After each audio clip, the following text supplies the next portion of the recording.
Hello again, and welcome to our lecture on human capital. Up till now, we've talked about the quantity of labor supply, but we haven't discussed the quality of education. A word that encapsulates the quality of education is called human capital, and it refers to the economic value of the unique set of abilities and skills that a worker has. And people bring many different skills to the job, and also workers continually add to their stock of human capital throughout their lives, not only through formal education, but also through on the job experience. In terms of stylized facts, education is strongly correlated with labor force participation. This makes sense. The more people who are more educated, since they have a lot more to offer, tend to have much higher participation rates.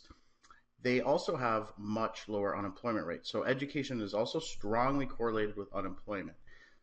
People who are not don't have very much education tend to have higher unemployment, and people who are highly educated tend to have low unemployment. And of course, education is strongly correlated with earnings. The more skills you have, you tend to get paid more. So there's a strong positive correlation. Overall, education plays a significant role in improving one's labor market outcomes. So we're going to look at the basic human capital investment model, and we're going to assume that investments in human capital improve productivity and earnings. In a model that we'll learn in the next lecture, we'll see that you could have a correlation between education and earnings, even if there wasn't any productivity enhancement benefits of human capital. But for now, we are saying that investments in human capital are made to improve productivity. Is the investment worthwhile? Well, we would want to obviously do a cost benefit analysis. Do the benefits outweigh the cost? And that's something we'll be looking at with this model. So the optimal investment in human capital is going to be determined by whether the additional benefits of a year of education exceed the costs. Okay, so we'll be looking at two different concepts, looking at the marginal benefit and marginal cost of education, or we could also look at the rate of return on investment. So we'll look at whether the internal rate of return is higher than, say, the market rate. So the cost of getting human capital or acquiring human capital can be broken down into three different categories: out of pocket or direct expenses. These are, of course, things like tuition, the money you spend on books, the money you spend on pens and paper and supplies. Also, though, there's an opportunity cost when you get education, and that's one of the biggest opportunity costs is foregone earnings. When you're in school, you usually don't also work full time, and so you're foregoing earnings. And then another cost would be sort of psychic costs or psychic losses, because education can be often difficult and tedious for some people. It requires effort on your part, and that could be different for different people. So the expected returns to education and training investments are going to be in the form of higher earnings. Okay, so one of the benefits of getting more education is that you can command a higher salary. Another important benefit is increased job satisfaction. So many jobs that, say, require a master's degree or undergraduate degree are going to be much more interesting than jobs that don't require any skills. You will likely have more responsibility and autonomy. You just get a much better satisfaction with your job and your life. As well, if you're more educated, this will allow you to also have a greater appreciation for different non-market activities and interests. Obviously, if you're a very good reader, you learn how to read. Say you get an undergraduate degree in English literature. Well, you can have the abilities to read a whole different array of books and literature. Uh, and the more problem solving skills you've acquired, for example, gives you the ability to take on a greater degree of hobbies, uh, and other things. So there are many benefits to getting educated, not just that it increases your earnings. Okay, so we're looking at sort of like a benchmark model, I guess you could say. The simplifying assumptions are going to be that there's no direct utility or disutility from education. Hours of work are fixed, and income streams associated with education amounts are known. Obviously, in the real world, these would be something you would estimate. And we're also assuming that individuals can borrow and lend at the real interest rate. So there's perfect capital markets. Okay, so let's look at an example. So suppose we have an individual. They can choose to either quit school after high school and receive a wage of WHS. And so their earnings over their lifetime would be WHS. Alternatively, they can go to college and then their earnings would be much higher at WCOL here. If they decide to go to college, they're going to have to give up a year of earnings between 18 and 22, and they're also going to have to pay some direct costs for education. Okay? So if this person decides to quit after high school, their their earning stream, their total earnings would be given by this box A. Now, somebody who decides to go to college will get earnings equal to D plus A, so this entire box here, but they're going to have to give up a year's salary, B, which is represented by B, and then also pay direct costs, which are represented by C. So it only makes sense to go to college if this area D, which is the extra earnings you get from going to college over your lifetime, exceeds the costs, B and C. Here's another example. So suppose we have a 16-year-old who faces three choices. They could not finish high school and get this income stream A. They could decide to finish high school and get this income stream B. And they could decide to go to university and get this income stream C. Okay? Now, the direct costs of going to university are represented by this area here. And so if we look at this, a person would want to go to university if this additional area here, represented by F, exceeds the costs. And the costs would be B, C, and D.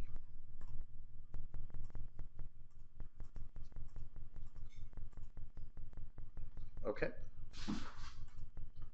And again, also for the person who is deciding to finish high school, well, if they decide to finish high school, they're going to have to give up this area A. But then they will get this larger stream. So they'll want to finish high school if the area E is greater than A, which it is in this example. So in order to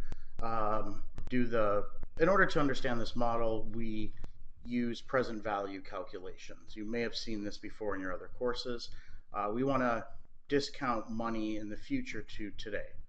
Obviously, an amount of money that you're going to get in the future is going to be worth less than it is now. Okay, and simply that's because you could have invested the money at the market interest rate. And you're also not only the market interest rate, but there's also just a personal discount rate that you could have as well. So with these present value calculations, it allows us to be able to compare dollar amounts spent and received in different time periods. We're able to compare apples with apples, not apples with oranges. So the present value of something, so we're going to denote present value with capital PV. And we're going to say that it's equal to y divided by 1 plus r raised to the t. T is for time, r is the market rate of interest, and the y here is a sum of money. Okay? And so this would be the future value as well. So this, in the future, we're going to get this amount of money y, and in the present, in order to get its value, we divide it by 1 plus r to the t. Okay, and again, t is the number of periods, y is the value in the future. R characterizes the market interest rate, but it also incorporates time preferences, how a person feels about giving up consumption today in return for future rewards. So let's look at it in a little more detail. So the future value of something, we're going to call that B1 here. And let's say we're thinking of $100, and let's say the rate R is 5%. So then a year from now, what's that going to be worth? Well, we're going to take the amount that it's worth today, and then we're going to add the interest rate times what it's worth today, which is equal to the amount now times 1 plus R. Okay, so the future value, B1, is equal to what it's worth today times 1 plus R. Okay, and in this example, it would be $105. So let's say we have $100 now, and then the rate is 5%. Well, then the future value of this $100 would be $105. And so we can actually just go backwards. We could say, okay, this $100 here is the present value. So if we just replace that with present value and solve for PV, we'll see that the present value is obtained by taking the future value and dividing it by 1 plus R. So in this case, we'd be back to our $100. Okay, so when R is the market interest rate, so basically R is the market interest rate, and this term here in brackets is called the discount factor. Now let's suppose we're going to get some money 2 years from now. Okay, so what would the future value of it be? We'll call that B2. Well, B2 would be equal to B1, so what it's worth a year from now, plus what it's worth another year. So we're going to take B1 and multiply it by 1 plus R. We're going to, push it forward another year. But we know B1 is equal to B0 times 1 plus R. So if we substitute that in, we get that B2 is equal to B0 times 1 plus R plus B0 times 1 plus R times R. And if we simplify the terms, we get B0 times 1 plus R squared. Okay, so since B2 is equal to B0, 1 plus R squared, we're solving for B0 in this case. If we wanted to get the present value, it would yield this here. Okay, so when we want to bring an amount of money to the present, we divide it by this discount factor, and the squared term refers to the amount of time periods in which the interest rate is applied. Usually we're talking about years. But now suppose we want the present value of, say, some type of an investment. We're assuming it's human capital investments here. Let's say that there are different values in different years. So we could have a value in B1, in the first year of B1, another different value in the second year of B2, and so forth. Well, we would want to calculate the following. We want to take each of those future streams of income and divide them by their corresponding discount rates. So let's think of an 18-year-old high school graduate who's faced with a decision to work or go to college.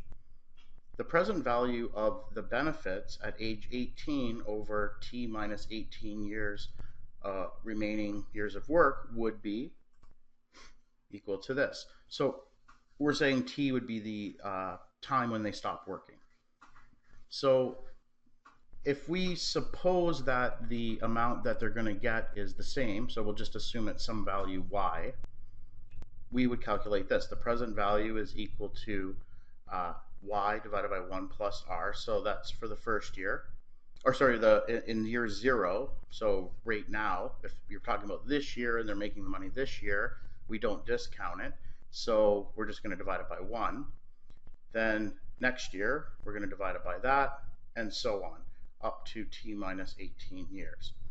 Now, there's a way we could estimate this, because this is quite tedious to calculate. There's a way to estimate this, and the way to estimate this is to just we keep the first year, so the year 0 amount, and then all of the rest we can just estimate with this thing here, y divided by r. Okay, so we can estimate this with this.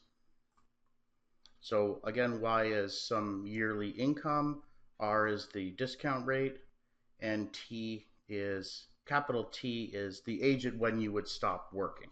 Okay. So let's now think about the present value of net income with one further year of education. So we're thinking about what's, the value of an extra year of education. So we're going to write that as the present value is equal to the income that you would get if you didn't get another year of education plus the change in the income. And this is usually going to be positive because higher education is going to give you higher earnings. Okay, so your income would be this before any additional education, and we're going to be adding this chunk on as a result of that extra year of education. And we're going to discount that to the present, and then we want to subtract any direct costs of education. Okay, so if we're assuming that we're going to get an extra year of school, this would be next year, which is when we would get our earnings. So if we're thinking about going for another year of schooling now, then our D would be our direct cost to go now, and the additional amount of earnings we would get would be the change in Y. Okay, and so remember, this is an estimate over our whole lifetime, so we would just take that and divide it by R. Okay, so again, the change in income would be the increase in annual income due to that extra year of schooling.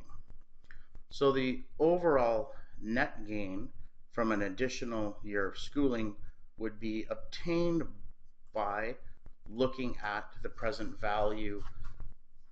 So PV star is the present value of your lifetime earnings if you were to decide to get that extra year of schooling. And we would want to subtract the present value of your lifetime earnings if you didn't get that extra year of schooling. So this first term is what we have here. Okay, so this is the newer, higher income divided by R, which is the estimate of it over your lifetime that we saw in the previous slide. We subtract the direct cost associated with that additional year, and then we're going to subtract the lifetime earnings if the person didn't get that extra year of schooling. Okay? So again, recall the present value can be estimated with y plus r, or divided by r. Okay, and so if we simplify this, we would get that we have the change in y over r. So that's that additional yearly earnings divided by the discount rate minus y plus d. Now this is the additional benefit. So that's the marginal benefit of an additional year of schooling, right? Because it's how much your income increases over your lifetime, because we're using that short form, dividing it by r, and we're going to be subtracting off the marginal costs here. So the cost of that additional year of schooling is the foregone earnings for the year plus any direct costs. Okay, so this is the marginal benefit, this is the marginal cost. And so it's optimal, obviously. And remember, in economics, we think on the margin. And so we should keep doing something if the marginal benefit of doing it exceeds the marginal cost. And so here we should keep getting schooling as long as the marginal benefit exceeds the marginal cost. Okay, so to maximize the net present value of lifetime earnings, we want to increase education as long as the marginal benefit exceeds the marginal cost. Okay, in other words, we want to keep getting education as long as the present value of the benefits of an additional year equals the present value of the additional cost. We can also state the maximization problem in the form of the internal rate of return.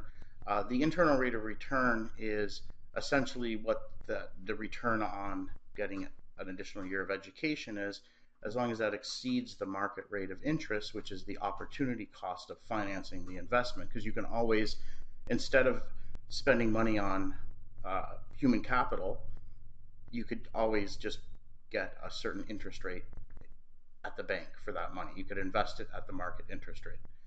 And so as long as the internal rate of return exceeds the market rate of interest, you would want to keep getting schooling. So the internal rate of return, just to be a little more clear, it's basically the implicit rate of return earned by an individual acquiring that amount of education. So it's basically an answer to this question: how large could the discount rate be and still render the investment profitable? So the internal rate of return would be the solution to R here for a known cost and benefits. Okay, so it would be the interest rate that would make this break even. Okay, and so that would be the internal rate of return on an investment. And so you'd want to keep investing in education as long as that internal rate of return exceeds the market interest rate. So in a diagram, we have our marginal benefits and marginal costs. So if we're thinking of this in a diagram, we would want to keep getting schooling. So here, E, years of education. We'd want to keep getting schooling until the marginal benefit equals the marginal cost.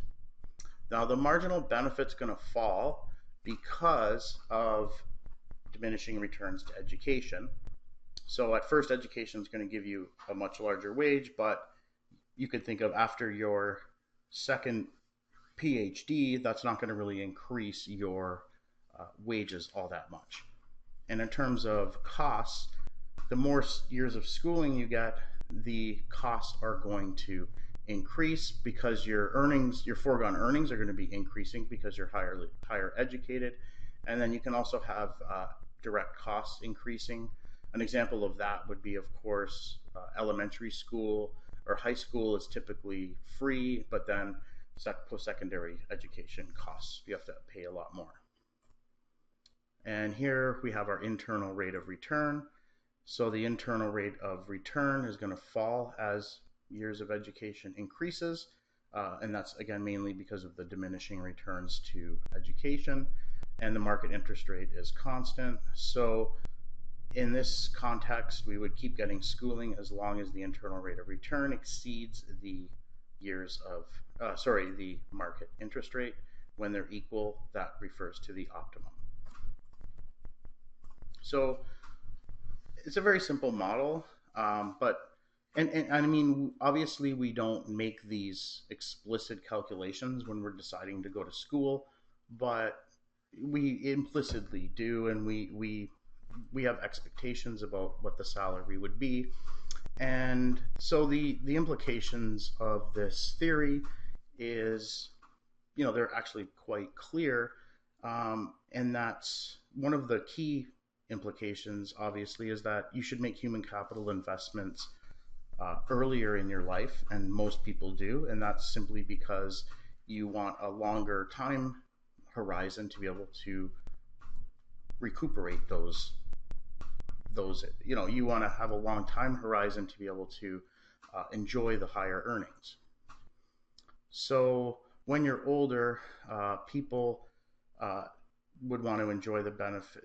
When you're older, the period to enjoy any benefits from human capital investments is going to be shorter, and your foregone earnings are also going to be much higher. If you decide to go to school when you're 45, the earnings that you're able to make are likely going to be higher than when you're 18 years old. Okay, so there's less incentive for individuals experiencing discontinuity in the labor force. That's obviously another uh, key implication. So when you take time off from work, you there's less incentive for this because that could reduce your earnings. And investment in education and a progressive tax system. So higher taxes means a shift downwards in your income streams.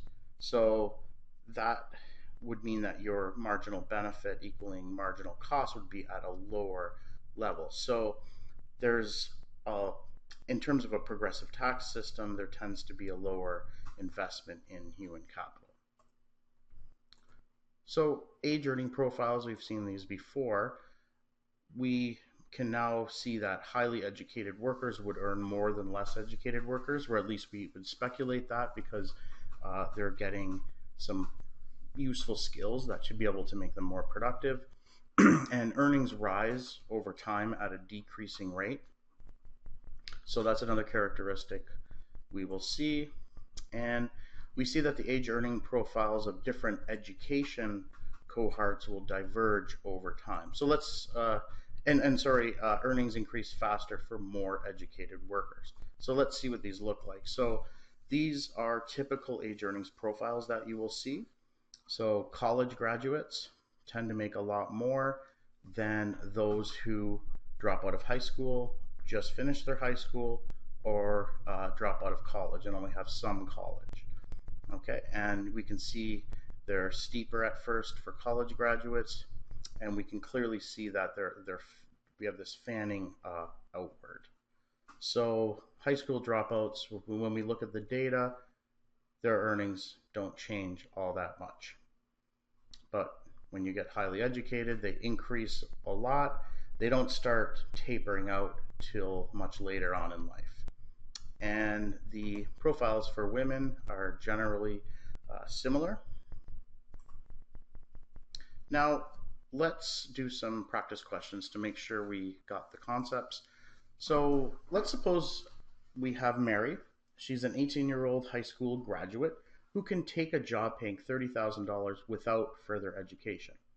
The prevailing interest rate is 5%, and Mary plans to work from age 18 till 65. So if we wanted to calculate the present value of her lifetime earnings, how would we do it? Well, we would take 30,000, so that in the current year she's going to make 30,000. Next year she's going to make 30,000. The year after 30,000, and so on. And that's going to happen for 47 periods because she's 18 and she's going to retire at age 65. Okay, so when we add all that up, we get $569,430. Okay, so that's the present value of her lifetime earnings. Now suppose she completes a 1-year post-secondary program. If she does that, Mary's going to earn $33,000 per year instead. So to get the present value of that lifetime, we would just we'd put a 0 for the first year because she's not going to get any earnings. So she's going to forego $30,000 in earnings to go to school. We're assuming here there's no direct costs.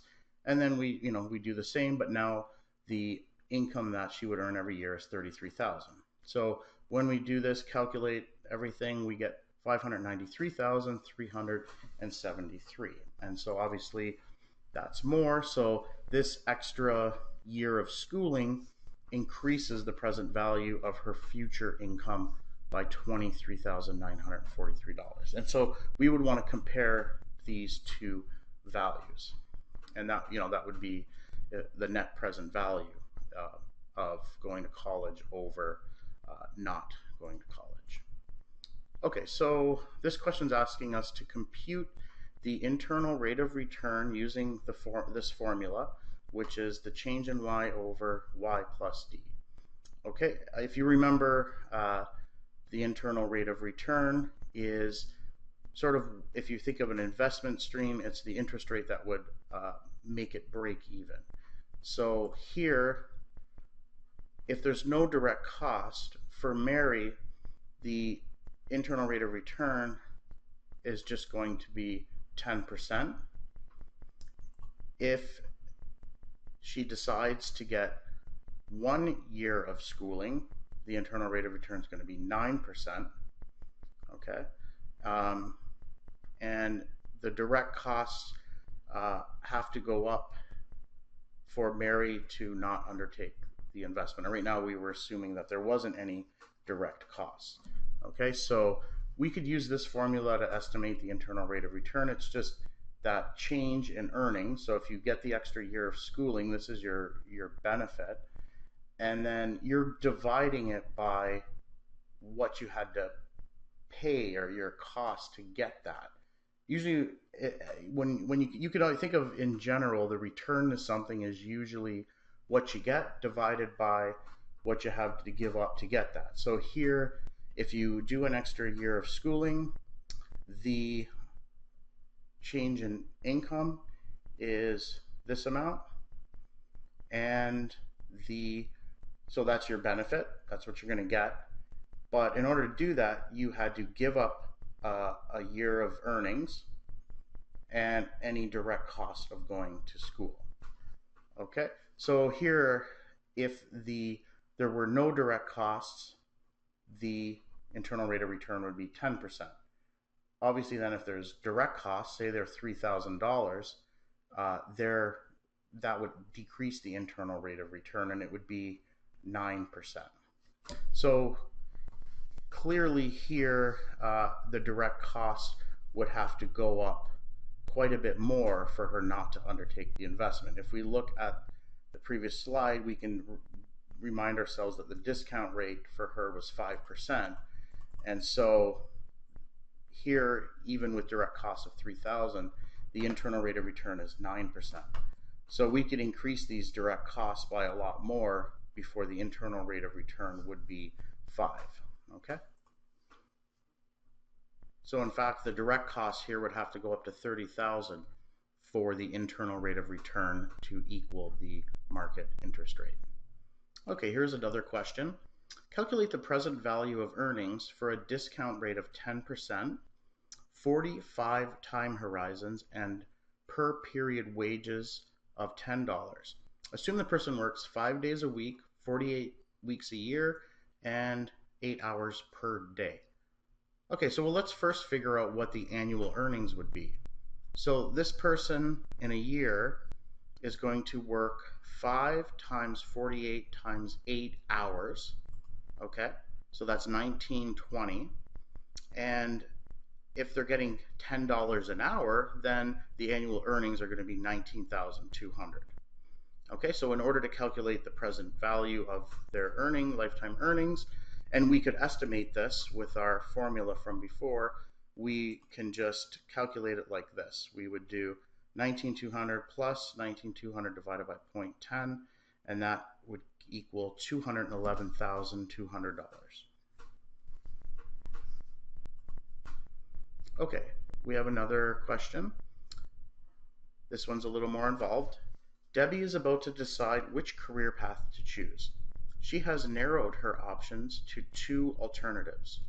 She can become either a marine biologist or a concert pianist.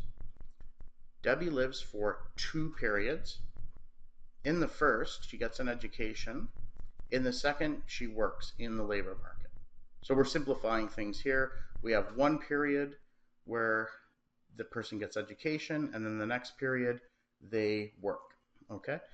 If Debbie becomes a marine biologist, she will spend $15,000 on education, so that's the direct cost in the first period. If she becomes a marine biologist, she'll make $472,000 in the second period. So that would be her income in the second period. On the other hand, if she becomes a concert pianist, she'll spend $40,000 on education. So the direct cost will be $40,000. and the earnings for being a concert pianist would be $500,000, and she would get that in the second period. So suppose Debbie can lend and borrow money at 5%. So we're going to say our discount rate's 5%. Which career will she choose? Now, B is the same question, but they're increasing the discount rate to 15%. Okay, and now we can kind of speculate there. Uh, if the discount rate's higher, that means that that second period income is going to be worth less, and the first period's cost would have a higher weight. So if the discount rate is going up, the higher the discount rate, there's going to be some point where the person would not probably find it worthwhile to invest in 40,000 in education to get the extra income associated with the concert pianist. If you look, this is what a concert pianist makes in the second period. This is what a marine biologist makes. So there's this difference here. This 28,000 isn't going to be viewed as beneficial the higher the discount rate. Okay? And in C, it says, suppose musical conservatories raise their tuition. So they're going to increase it to 60,000. And if Debbie's discount rate is 5%, which would she choose? So let's see what the answers are. So for A, the present value of lifetime earnings for a marine biologist is going to be equal to negative 15,000. So here you can think of in the first period, there's zero income and she has to spend 15,000. Now we're going to add to that the $472,000 that she would make, but we're going to discount it 1 year at the 5% discount rate. So the present value of this is $434,523.81. If she becomes a pianist, we're going to have a negative 40,000 in the first year because that's the direct costs of that education. We have our 500,000 discount rate. That's equal to $436,190.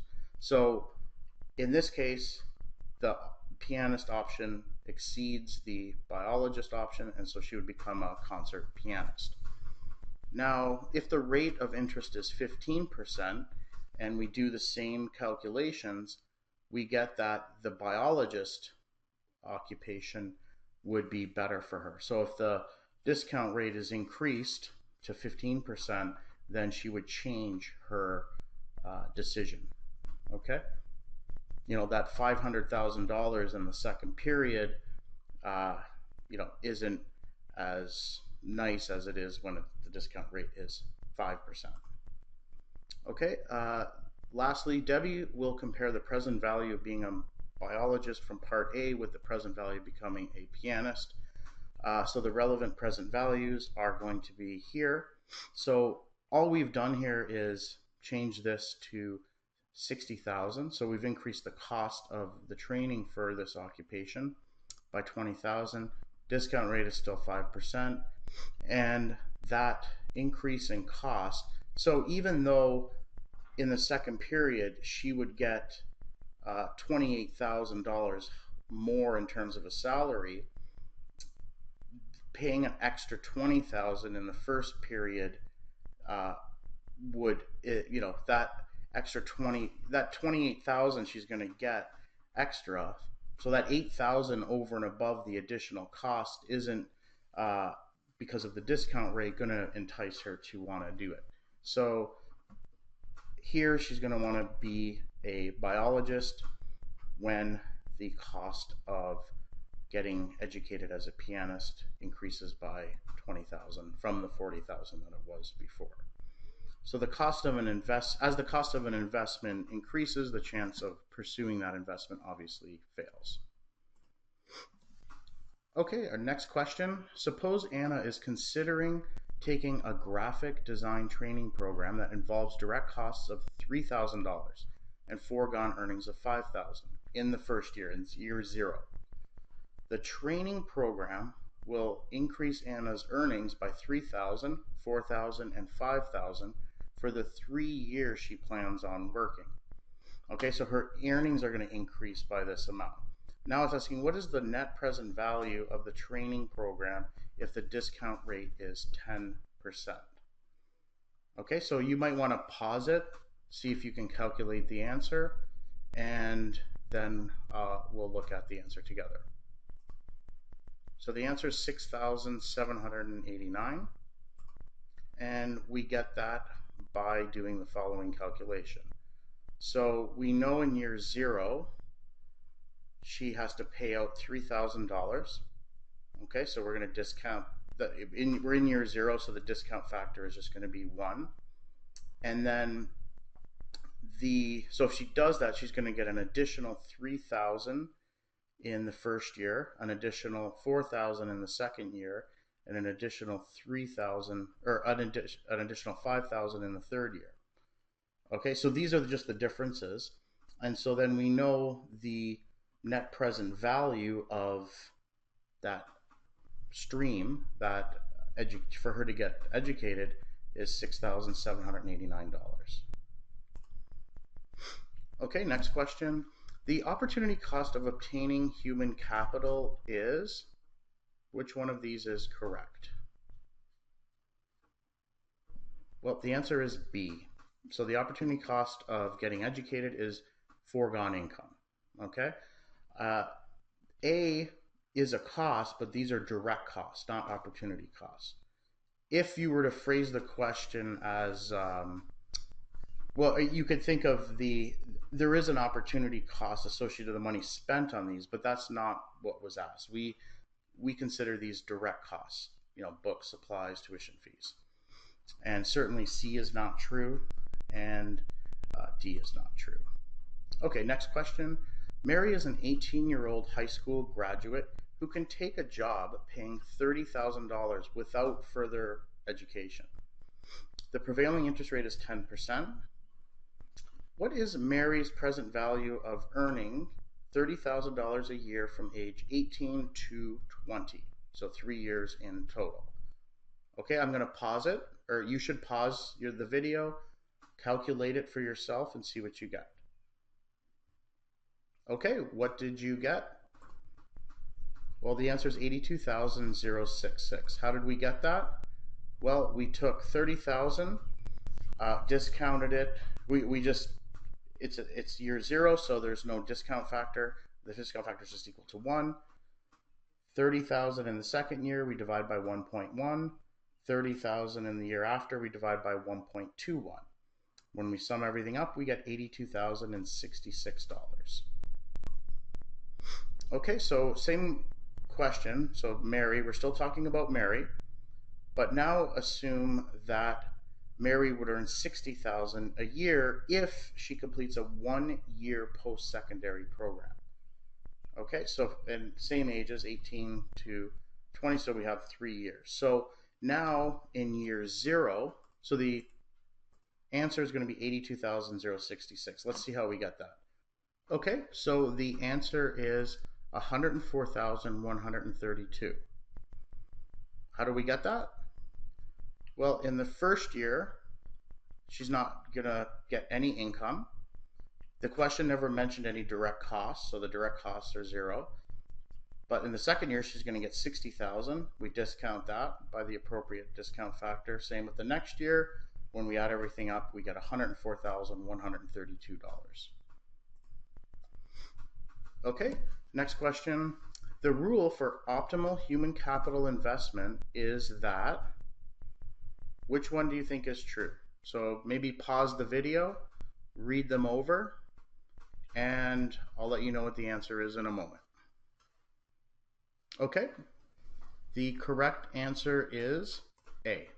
Okay, so as we said in the beginning of the lecture, an individual should increase their schooling, years of schooling, if the discounted present value of the benefits of an additional year of education equals the discounted present value of the additional costs. Okay, well, thank you for listening. In the next lecture, we will continue with our human capital model. We'll also look into a new model called the signaling model. So we'll see you then, and have a great day. Bye now.